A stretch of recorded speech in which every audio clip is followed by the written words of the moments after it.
"Do not drink that," my daughter whispered as she looked at the glass in my hand. I remember the smile I was wearing when those words reached my ears. It was supposed to be the happiest day of my life. My daughter Emily was standing beneath a beautiful white flower arrangement at a luxury hotel outside Chicago, surrounded by family and friends who had gathered to celebrate her wedding. The room was filled with soft music, elegant decorations, and the kind of happiness a mother dreams of seeing. I was 67 years old, and I had spent years imagining this moment. I had watched my daughter grow from a little girl holding my hand in grocery store parking lots into a woman beginning a new chapter of her life. I had helped her through school, supported her dreams, and stood beside her through every difficult season. That afternoon, I wore a light blue dress that I had carefully chosen months earlier. I wanted to look graceful, not because I needed attention, but because the day mattered. My daughter mattered. Everything about that room represented years of love and memories. Then my younger brother Daniel walked toward me with 2 glasses in his hands. He smiled the same way he always had when we were children. "A toast before the ceremony," he said. "Something special for family." He accepted the glass because he was my brother. Because after all those years, I never thought I needed a reason to trust him.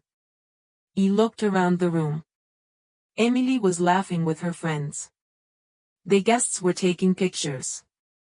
Everyone seemed caught up in the joy of the moment. He lifted the glass slightly, but before I could take a sip, I heard my daughter's voice. "Ma'am." It was quiet. Almost too quiet. He turned toward her. Her expression had changed. The happiness on her face was replaced by concern. She stepped closer and gently touched my arm. "Please put it down." He looked at her, confused. "What happened?" he asked. She looked toward Daniel for a brief moment, then back at me. "Just trust me." He placed the glass on the table. He did not make a scene. He did not ask questions in front of everyone. He simply watched. That was something age had taught me. Not every truth needs to be chased immediately. Sometimes you learn more by staying silent and paying attention. Daniel noticed the glass sitting untouched. His smile faded for just a moment before he quickly looked away. It was a small reaction. Most people would have missed it.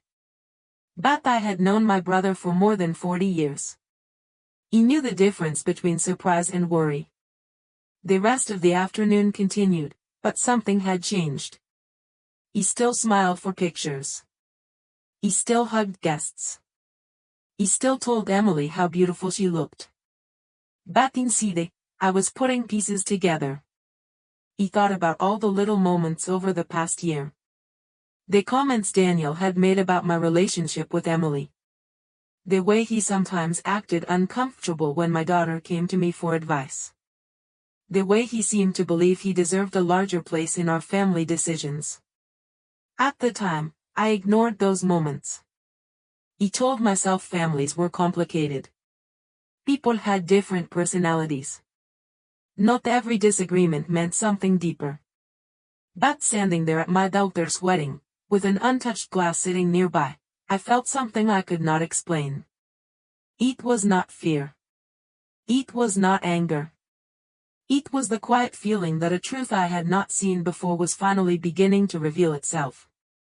Later that evening, after the wedding celebration ended and the guests had gone home, I sat in my hotel room looking at the small card Emily had given me that morning. It said, "Thank you for always being my safe place." He held that card for a long time. Because in that moment, I realized something important. He had spent my entire life protecting the people I loved. But now I needed to understand who was protecting me. The morning after my daughter's wedding, I woke up earlier than usual. The hotel room was quiet. The kind of quiet that gives you too much space to think. He sat near the window with a cup of coffee and watched cars slowly move along the street below. The city was beginning another ordinary day, but for me, Nothing felt ordinary anymore. I kept thinking about Daniel. Not about what I knew. About what I did not know. That was the part that stayed with me. After more than 40 years of being his sister, I believed. I understood him. I knew his habits. I knew the stories from his childhood. I knew the struggles he had faced in the times when I had stood beside him. When our parents passed away, I was the one who helped organize everything. When he needed advice, I listened. When he needed support, I showed up. He never kept track of those things because that is what family meant to me. You helped because you loved someone, not because you expected something in return. But sitting there in that hotel room, I started remembering small moments that I had pushed aside. Moments that seemed insignificant at the time. Daniel making comments about how close Emily and I were. Daniel saying that I worried too much and needed to let my daughter make her own choices. Daniel becoming quiet whenever Emily and I discussed important family decisions. He had always explained those moments away. He told myself that siblings could disagree. He told myself that people sometimes said things they did not mean. He wanted to believe the best about him. Maybe that was because believing the best was easier than accepting the possibility that someone I loved could disappoint me. Later that morning, Emily came to my room. She sat beside me on the couch, still wearing the tired smile of a bride who had experienced one of the biggest days of her life. But I could see that something was bothering her. "Ma'am, I am sorry," she said. He immediately reached for her hand. "Sorry for what?" She looked down for a moment. "I should have told you something before yesterday." He waited. He did not interrupt her. "I noticed some things about Uncle Daniel over the past few months," she continued. "Things that did not feel right." My heart sank slightly. Not because I was surprised. Because I realized my daughter had been carrying this concern quietly. Emily explained that Daniel had asked questions about family matters that seemed unusual. He had been interested in conversations that were not his to control. He had made comments that suggested he felt left out of decisions that belonged to Emily and me. "I thought I was overthinking it," she said. "I did not want to create problems before the wedding." He squeezed her hand. "You were trying to protect my happiness." She nodded. "Yes." He looked around the room and thought about how often families do this. We hide difficult truths because we believe we are protecting each other. But sometimes silence only gives problems more time to grow. That afternoon, I returned home and walked through my front door. The house felt familiar. The same pictures hung on the walls. The same chair sat near the window. The same flowers rested on the kitchen counter. But I felt different walking through those rooms. I was no longer trying to convince myself that nothing had happened. I was paying attention. I opened the notebook and wrote down everything I remembered from the wedding. The time Daniel approached me. The way he reacted when I placed the glass down. The people who were nearby. The conversations that happened afterward.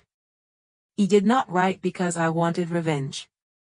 He wrote because I wanted clarity. There is a difference between holding a grudge and searching for the truth. That evening, I received a message from Daniel. It was simple. He asked if I was feeling well after the wedding. He stared at the screen for a long time.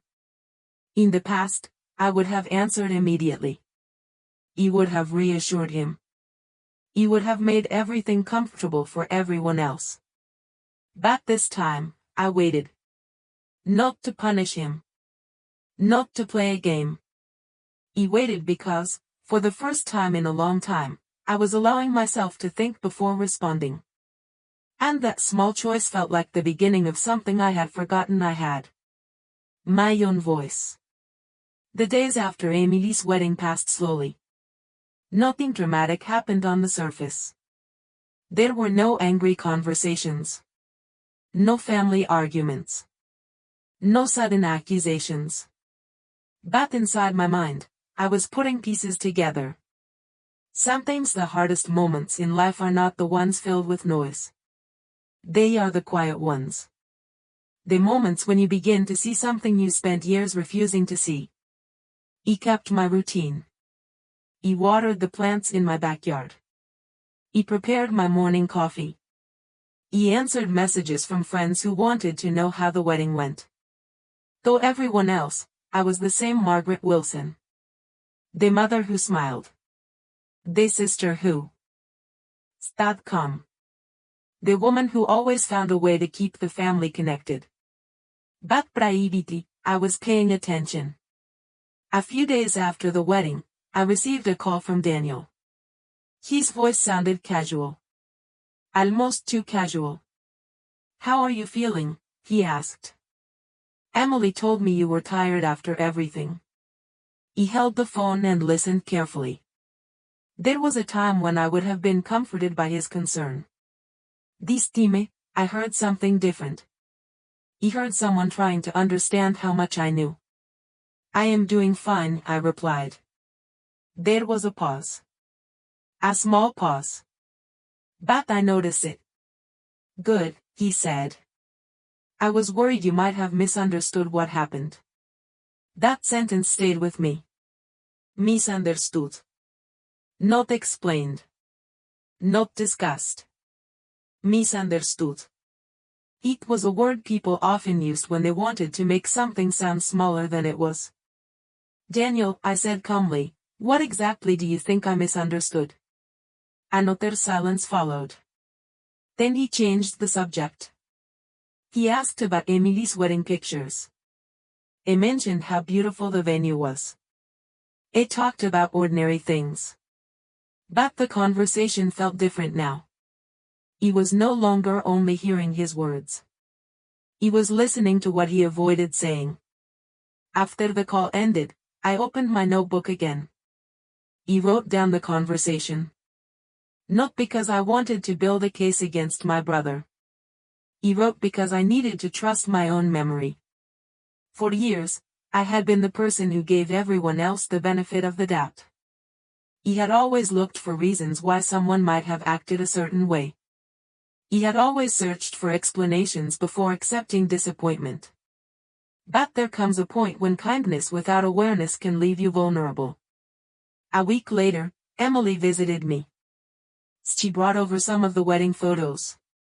We sat together at my kitchen table, looking through pictures of a day that was supposed to represent happiness and new beginnings. Then she stopped at one photo. It showed me standing near the reception tables, smiling with guests around me. "Mom," she said softly, "I keep thinking about that moment." He looked at her. "Which moment?" "When you put the glass down." He did not answer immediately. "Why?" he asked. Emily took a breath. "Because I saw Uncle Daniel's face after you did it." He looked nervous. He looked back at the picture in front of us. A photograph only captures 1 second. It does not show the thoughts behind Someone's eyes. It does not show the conversations that happened before or after. But sometimes a single moment can reveal more than years of explanations. That evening, I made a decision. He would not confront Daniel based only on feelings. He would not accuse him without understanding the truth. But I would no longer ignore the signs in front of me. He called Daniel Brooks, an attorney recommended by a family friend. He explained that I needed advice about a personal family matter. He did not ask unnecessary questions. He simply listened. When I finished explaining what happened at the wedding, he said something that stayed with me. "Margaret, the most important thing right now is understanding the facts clearly before you decide what comes next." Facts. That was exactly what I needed. Not assumptions. Not anger. Not fear. The next morning, I began looking at everything differently. He started remembering names of people who had been at the reception. He thought about conversations that seemed strange at the time. He considered details I had dismissed because I wanted to believe my brother would never cross a line. He still loved Daniel. That was the hardest part. Betrayal hurts most when it comes from someone you never thought you needed to protect yourself from. That love does not mean closing your eyes. Sometimes love means finally being honest about what you see. The following morning, I sat at my kitchen table with a cup of coffee and a stack of notes in front of me. The sunlight came through the window and touched the wooden surface where I had shared countless meals with my family. It was the same table where Emily had done her homework as a child. The same table where Daniel and I had laughed about memories from our childhood. For years, that table represented connection. That morning, it represented something else. A place where I needed to be honest with myself. He started reviewing everything I remembered from the wedding. Not just the moment with the glass. Everything before it. Everything after it. The small conversations. The expressions. The moments that had felt unusual but easy to ignore when I wanted to believe everything was fine. He wrote down details carefully.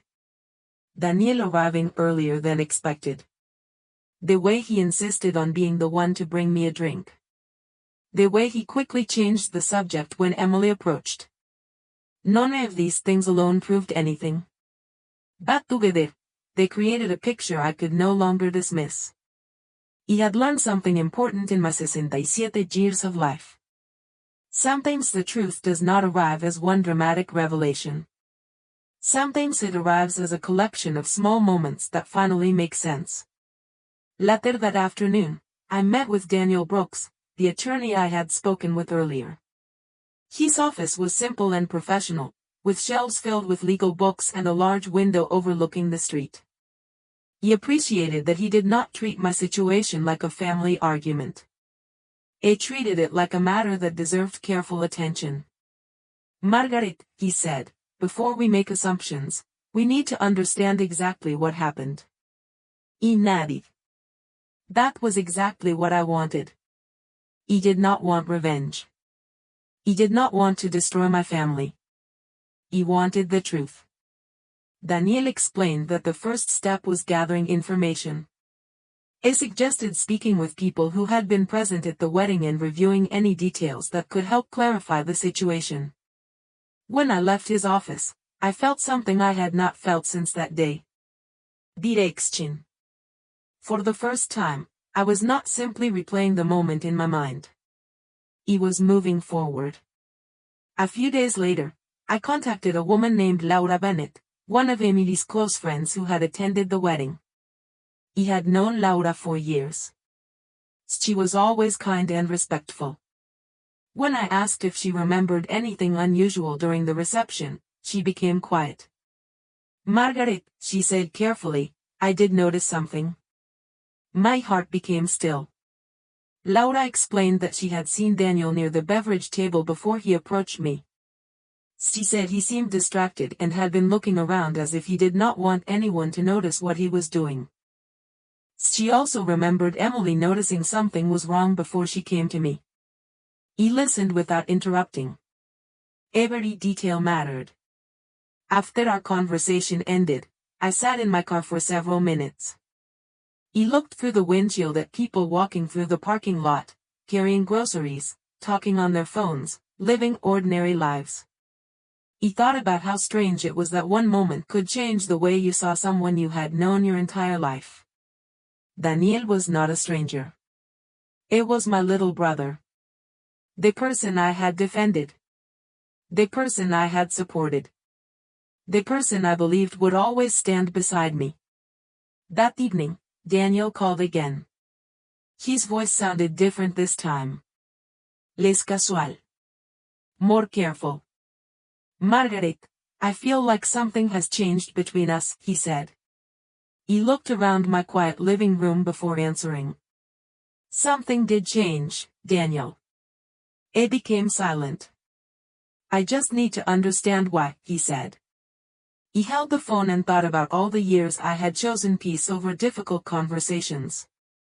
Because I started paying attention, I replied. He did not say it with anger. He did not say it to hurt him. He simply said the truth. After the call ended, I placed my phone on the table and looked at my notes again. He knew the next steps would not be easy. Family matters rarely are. But I also knew something else. Protecting the image of a happy family could never be more important than protecting my own dignity. The days after my conversation with Daniel became a test of patience. He continued living my normal routine, but I no longer moved through my days without noticing the details around me. He made breakfast in the morning. He watered the flowers near the front porch. He answered Emily's calls and listened to her talk about married life and the small moments that came after the wedding. Though anyone watching from the outside, my life looked unchanged. But inside, I was different. He had learned that silence did not always mean peace. Sometimes silence only meant someone was waiting for the right moment to speak. He met with Daniel Brooks again the following week. This time, I brought everything I had collected. My notes from the wedding. The timeline of events. The names of people who had been nearby. The messages Daniel had sent afterward. He placed everything on his desk and watched as he carefully reviewed each piece. He did not rush. He did not make dramatic statements. That was one of the reasons I trusted him. He understood that emotions can be powerful, but facts are what create clarity. Margaret, he said after reading through the information, there are still questions that need answers. But you have done the right thing by documenting everything. He nodded. I just never imagined I would need to do this with my own brother. Daniel looked at me for a moment before replying. Sometimes the hardest situations are not the ones involving strangers. They are the ones where trust existed for a very long time. Those words stayed with me. Because that was the part that hurt the most. It was not just about one moment at a wedding. It was about realizing that someone I loved might have seen my kindness as something they could use. A few days later, Emily came over for lunch. We sat in my kitchen, the same place where she had spent so many afternoons growing up. She looked concerned. Ma'am, have you heard from Uncle Daniel? She asked. He paused before answering. Yes. A few times. She looked down at her plate. I still cannot believe it. He reached across the table and touched her hand. Emily, I do not want you carrying this guilt. She looked surprised. Guilt? You thought you were protecting me, I said. That came from love. She nodded, but I could see the sadness in her eyes. I just wish I had seen it sooner. He smiled gently. We all wish we could recognize the important moments while they are happening. But sometimes we only understand them afterward. That evening, I received another message from Daniel. He asked if we could meet for coffee. For a moment, I considered saying no. It would have been easier to avoid the conversation. But avoiding difficult moments had been my habit for too many years. He agreed. We met at a small coffee shop near my neighborhood. Daniel arrived early and was already sitting at a table when I walked in. He looked different. Less certain than before. He stood. When he saw me and offered a quiet greeting. We sat across from each other. Two siblings who shared a lifetime of memories but were now sitting with a distance between them. Margaret, he began, I feel like you think the worst of me. Listen. I think what matters is understanding what happened, I said. He looked down at his coffee. I never wanted things to become this complicated. He studied his face. He wanted to believe him. A part of me still remembered the little boy who used to follow me around when we were children. The brother who laughed with me during family holidays. The person I once trusted without hesitation. But memories could not erase present choices. Daniel, I said quietly, the hardest part is not what happened. The hardest part is that you put me in a position where I had to question whether I was safe trusting you. He became quiet. For the first time, I saw him understand the weight of what he had done. We did not solve everything that day. So many things cannot be repaired with one conversation. But I left that coffee shop knowing something important. He had stopped chasing an explanation from someone else. He had started standing firmly in my own truth. And that was a strength I had not realized I was missing. After meeting Daniel at the coffee shop, I drove home without turning on the radio. He usually enjoyed the quiet moments in my car, but that afternoon the silence felt different. He was not replaying the conversation because I was angry. He was replaying it because I was trying to understand how a relationship built over decades could suddenly feel so uncertain. When I arrived home, I sat in my living room and looked around. The photographs on the shelves showed birthdays, holidays, family vacations, and ordinary days that had become precious memories. In almost every picture, Daniel was there. It was not just my brother. It was part of the story of my life. That was why this situation was so difficult. If it had been someone I barely knew, the answer would have been simple. But family has a way of making every decision more complicated. The next morning, Daniel Brooks called me with an update. He had spoken with a few people who attended the wedding and reviewed the information I had provided. His voice remained calm, but I could tell he had taken the matter seriously. Margaret, I want you to understand something, he said. You are not making assumptions. You are trying to understand a situation that affected you personally. He appreciated those words. For days, I had questioned myself. He wondered if I was being too sensitive. He wondered if I was creating a problem where there was none. But sometimes people who have spent their lives caring for others become unsure when they finally need to care for themselves.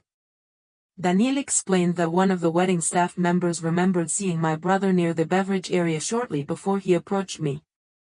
Another guest mentioned that Daniel seemed unusually focused on making sure I accepted the drink he offered. None of these details alone answered every question. But together, they created a clearer picture. He wrote everything down. Not with excitement. Not with satisfaction. He wrote because I needed to stay grounded. The truth did not need anger to exist. It only needed honesty. A few days later, I received a message from Daniel asking if we could talk again. This time, I decided to meet him at a quiet park near my home. He wanted a place where we could speak without distractions. When he arrived, he looked tired. Not physically tired. Emotionally tired. He sat beside me on the bench and looked at the trees in front of us. I know you do not believe me anymore, he said. He looked at him carefully. Trust is not something that disappears in 1 second, Daniel. It changes because of choices. He nodded slowly. I never thought things would go this far. He asked him a simple question. Then what did you think would happen? He did not answer immediately. That silence told me more than words could. For years, Daniel had known me as the sister who forgave quickly. The sister who avoided conflict. The sister who believed keeping the family together was more important than proving a point. Maybe he believed I would simply move past it. Maybe he believed the wedding would be over and everyone would forget. But he had forgotten something important. Being peaceful does not mean being unaware. Being kind does not mean being powerless. Margaret, he finally said, I do not want to lose my family. He looked at him and felt a sadness that was deeper than anger. Neither did I replied. That is why this hurts. We sat there quietly for a while. He thought about the years we shared. The childhood memories. The family traditions. The moments when we stood together during difficult times. those memories were real. But so was the pain of what happened. He learned that two truths can exist at the same time. You can love someone and still hold them accountable. You can remember the good moments and still recognize the moments that caused harm. When I returned home that evening, I placed my notebook on the kitchen counter. I looked at the pages filled with dates, conversations, and details. It no longer felt like a record of something painful. It felt like proof that I trusted myself. For most of my life, I had trusted everyone else first. Now, I was finally learning to trust my own judgment. The weeks after my conversation with Daniel were some of the most difficult and revealing weeks of my life. Not because there was constant conflict. In fact, there was very little noise at all. The hardest changes often happen quietly. They happen in the moments when you begin seeing people differently. I continued my daily routine, but my perspective had changed. I no longer ignored small details just because accepting them was uncomfortable. I no longer convinced myself that every painful moment needed an excuse. I was learning that understanding someone does not mean making excuses for them. One afternoon, Emily came to visit me. She brought a small box filled with wedding photographs that had recently arrived. We sat together at my dining table and looked through the pictures. There were so many beautiful moments captured in those images. Her smile as she walked into the ceremony. The happiness on her husband's face. The laughter from friends and family. But there was one photograph that made both of us pause. It was a picture taken during the reception. He was standing near the tables, smiling politely while guests talked. Around me. Someone looking at that picture would have seen a happy mother at her daughter's wedding. They would not have seen the thoughts running through my mind at that moment.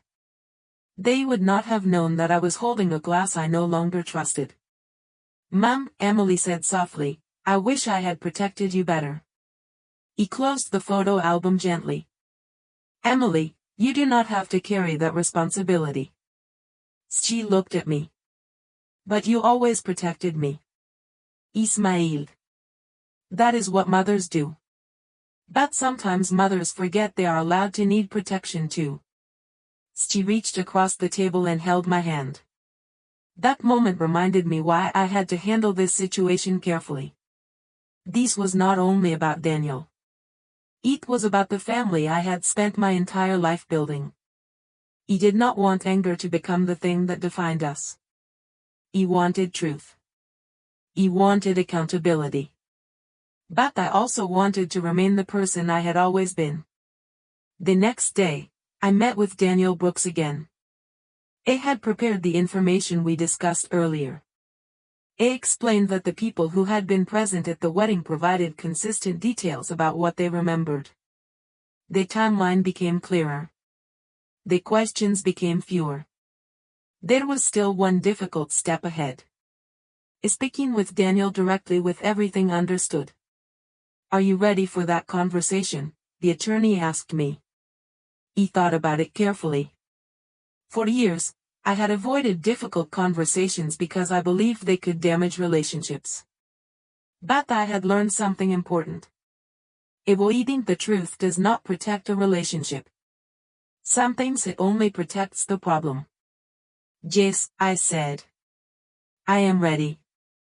That evening, I called my brother and asked him to come to my house. When he arrived, he looked nervous. He sat across from me in the same living room where we had celebrated family holidays together for years. The familiarity of that room made the conversation even harder. Margaret, he began, I know you have questions. He looked at him calmly. I do. But I also think you know the answers. He looked away. There was a long silence between us. Not an angry silence. A heavy one. The kind of silence that comes when people know a truth. Is waiting to be spoken. I never wanted to hurt you, Daniel finally said. He believed that he might mean those words. But intention was not the only thing that mattered. Daniel, I replied, I spent years believing that family meant I never had to protect myself from you. A looked at me with sadness. I made a mistake. He nodded slowly. Yes, you did. He did not raise my voice. He did not insult him. He did not need to. The facts had already spoken.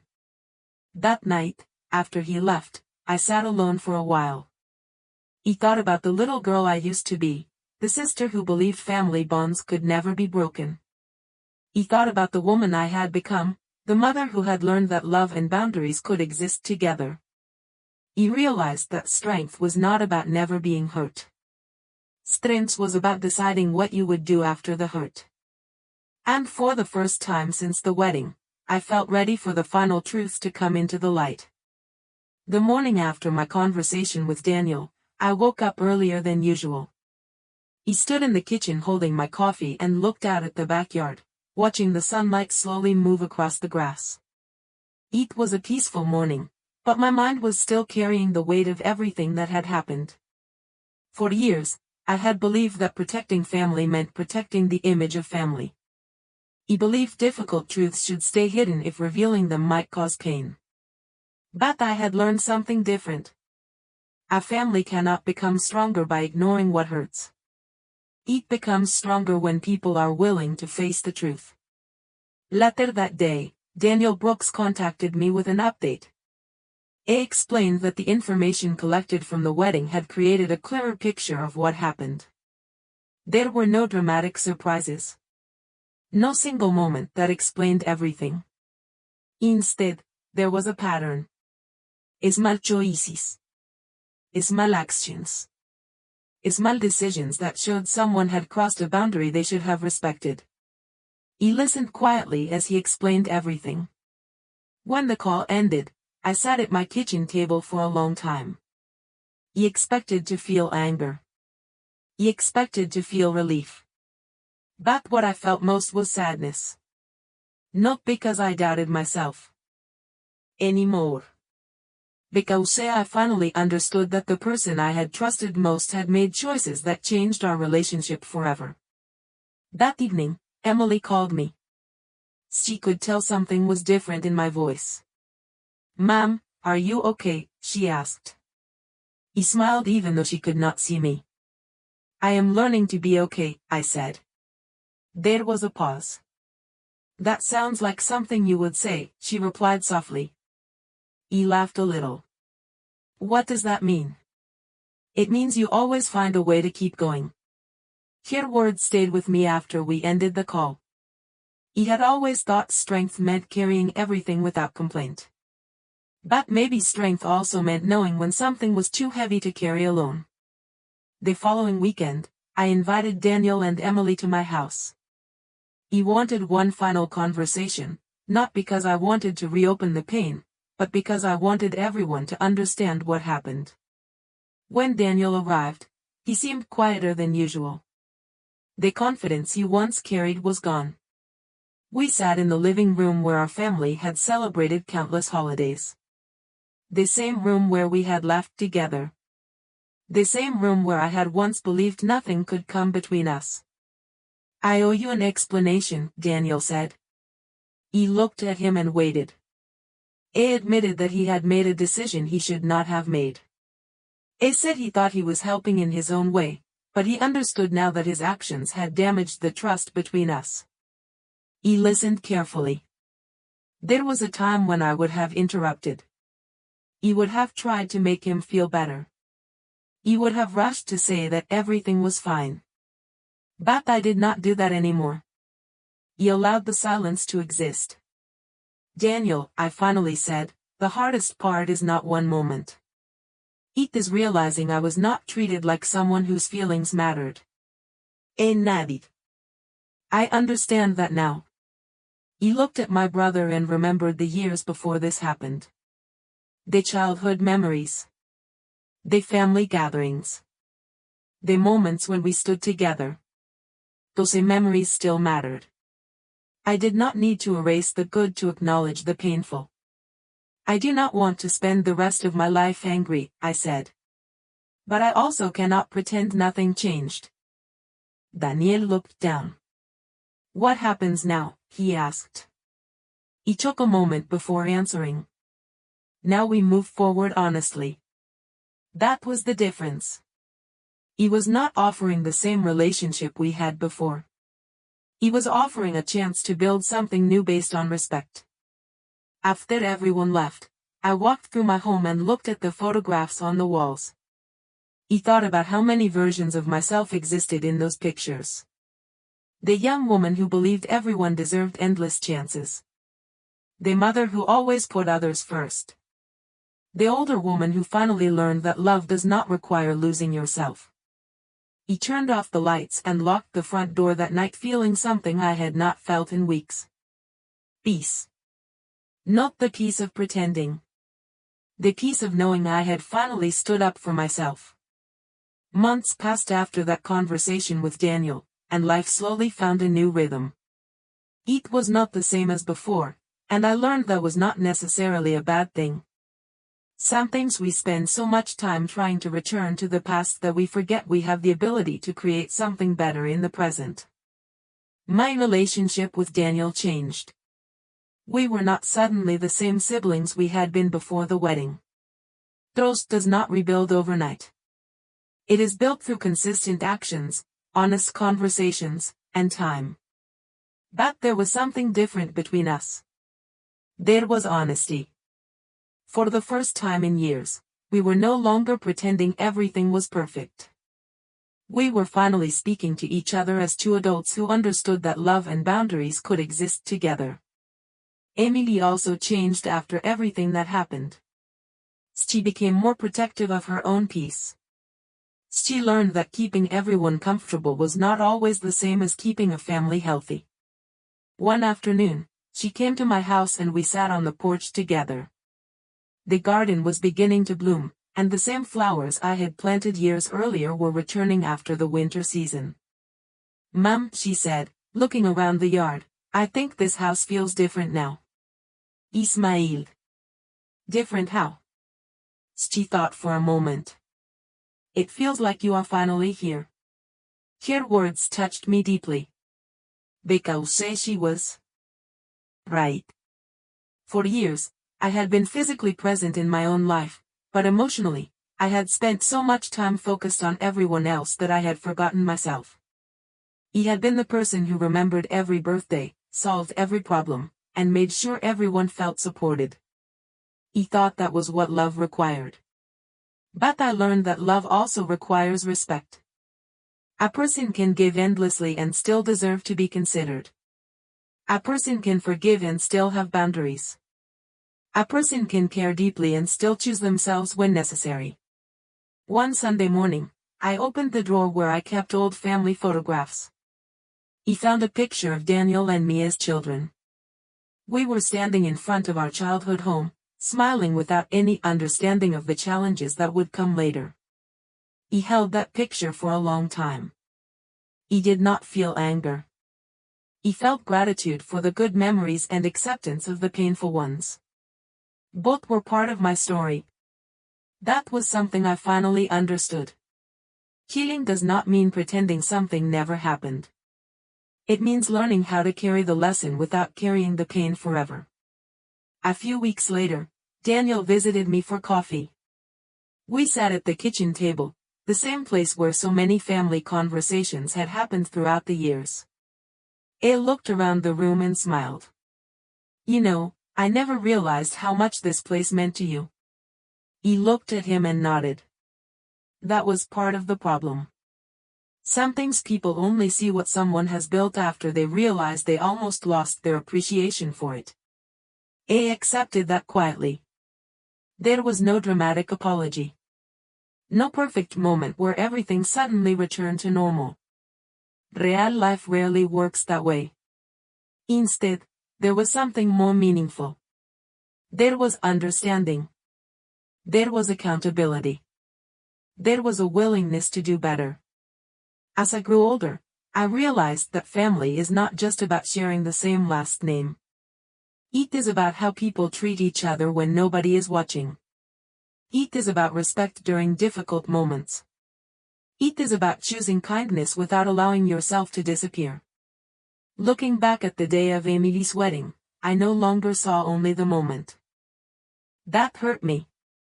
He also saw the moment that changed me. It reminded me that my voice mattered. My feelings mattered. My life mattered. He was still a mother. He was still a sister. He was still someone who loved deeply. But I was also Margaret Wilson, a woman who finally understood that protecting her own dignity was not selfish. It was necessary. And that lesson became one of the greatest gifts I ever received.